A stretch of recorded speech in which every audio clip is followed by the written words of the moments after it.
हड्डी क्यों हास्य के पात्र बनते हो हैं? ये मुर्गी की हड्डी है, फीनिक्स की नहीं है। आचार्य केविन, बड़ी बातें करने के अलावा तुम्हें कुछ और आता है? ओह हाँ, तुम्हें अपने शिष्य को चूना लगाना आता है। सत्यवचन, केवल बड़ी बातें करते हो और मेरी पुत्री को ठगते हो, इसके अलावा क्या करते हो? आचार्य जी शांत रहिए, फीनिक्स को पकड़ना इतना सरल नहीं, आपको ज्ञान होना चाहिए। उस दिव्य पक्षी को देखने हेतु ही आप में अद्भुत शक्ति होनी चाहिए। कैसा?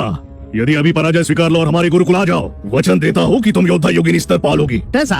सुना तुमने?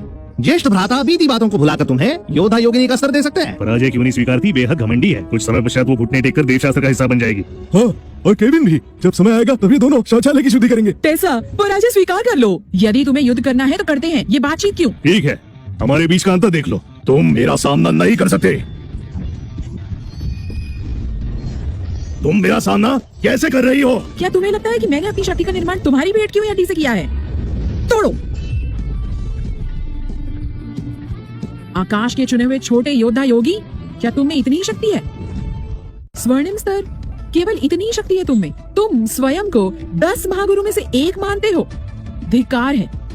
अति उत्तम, ऐसा कमाल कर दिया। ये क्या हो रहा है?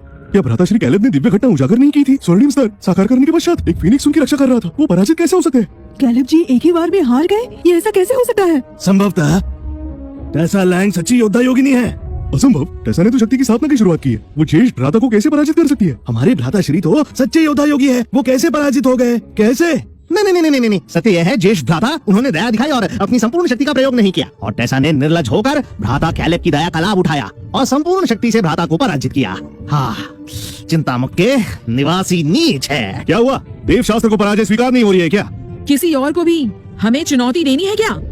भले ही मेरे पूर्व वार ने मेरी दिव्य शक्ति घटा दी, परंतु मैं पराजित नहीं हो सकती, अन्यथा चिंतामुक्त की रक्षा कौन करेगा? देवशास्त्र अभी पराजित नहीं हुआ।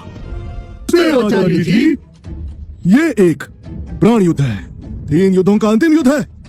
केविन, तुम्हारी शिष्य थक चुकी है, तुम वही खड़े रहोगे? क्या अपनी शिष्य की मृत्यु देखना चाहते हो? मेरी सारी शक्ति स्वर्णिम स्तर के योद्धा से युद्ध करते हुए समाप्त हो गई, और आचार्य की शक्ति तो उससे भी 2 स्तर ऊपर होती है। तो चाहे मैं अपनी सारी ऊर्जा खर्च भी कर दूं, मैं ऐसे योद्धा को नहीं हरा सकती जो आचार्यों में भी शिखर पर हो। मेरे गुरु बहुत भोले भाले हैं, उन्हें चुनौती के लिए भेजना मतलब उन्हें सीधा मौत के मुंह में धकेलना। इसीलिए मुझे ही युद्ध करना होगा, ये मेरी तरफ से गुरु दक्षिणा होगी। मेरे आचार्य युद्ध नहीं करेंगे, उनकी ओर से मैं युद्ध करूंगी।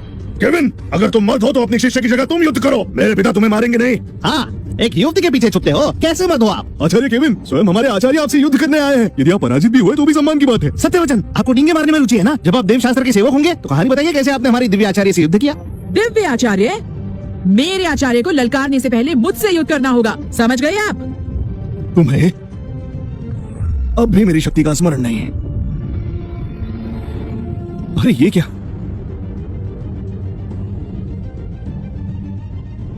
आचार्य सेनापति कृष्ण ने योद्धा योगी के चरम स्तर को साकार कर लिया।